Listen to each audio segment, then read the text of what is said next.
parle souvent dans mes vidéos, l'observation.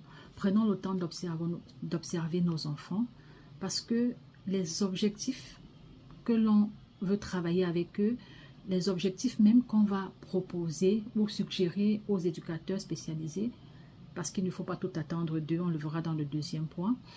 Les objectifs vont venir de quoi en fait? De l'observation. L'observation nous permet de connaître notre enfant, de le découvrir, d'arriver à voir les points faibles, les points forts, de pouvoir célébrer les succès. Comment savoir qu'il y a eu des succès si on n'observe pas? Et comment savoir s'il y a eu des régressions ou des dégradations, de nouveaux comportements? Et tout ça passe par l'observation. Donc je nous encourage à prendre le temps, malgré toutes nos occupations, d'observer nos enfants. Observer ne veut pas dire arrêter de travailler et passer toute la journée là. Observation ne veut pas dire omniprésence. On n'a pas besoin d'être là 24 heures sur 24.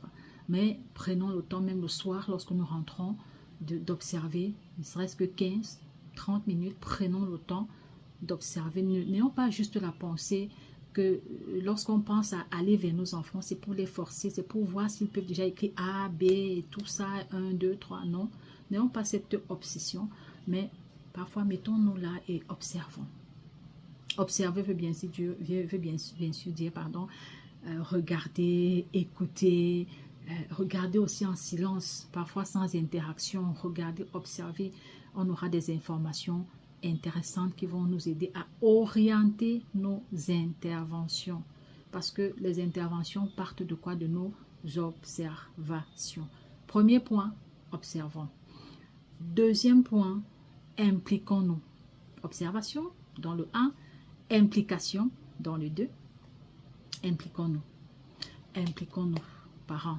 On ne le dira jamais assez. Un parent qui s'implique, ça fait toujours toute la différence.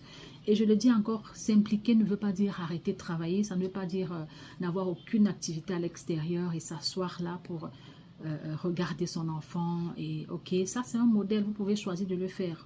Moi, j'ai choisi, par exemple, de ne pas travailler à ce moment-là. Et d'être, oui, vous allez dire, ok, tu étais marié, ton mari avec... Mais vous n'avez même pas idée de combien c'était pas évident. C'était vraiment pas évident. Mais c'était un choix. Et je ne force personne à faire ce choix, mais les résultats également sont là. Et je voudrais simplement dire que impliquons-nous. Avec le peu de temps que nous avons, impliquons-nous. N'attendons pas tout des éducateurs spécialisés, j'entends, ou de l'enseignant vers qui notre enfant va en journée. Mais prenons le temps de regarder qu'est-ce qu'il a fait en journée et qu'est-ce qu'il faut